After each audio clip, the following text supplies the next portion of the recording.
Hi everyone, welcome to our channel. Today I'll show you how to make cooking at home super easy using ChatGPT and hashtags. Let's get started. ChatGPT helps you plan meals, find recipes and manage grocery lists. It's like having your own personal chef. Using the right hashtags can make ChatGPT even more effective. Include hashtags like easy recipes or healthy meals in your prompts. For example, ask, ChatGPT suggests some easy recipes for dinner tonight. Use hashtags like keto meal planning or low-carb weekly menu to get organized meal plans. Include hashtags like grocery list or shopping tips for detailed shopping lists.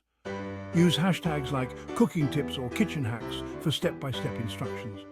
Include hashtags like vegan recipes or gluten-free for suitable meal ideas. By using the right hashtags with ChatGPT, you can find recipes, plan meals, create grocery lists, learn cooking techniques, and accommodate dietary preferences. Cooking at home is easy with ChatGPT and the right hashtags. If you found this video helpful, give us a thumbs up, share it, and subscribe for more tips. Happy cooking! Thanks for watching and happy cooking with ChatGPT and hashtags.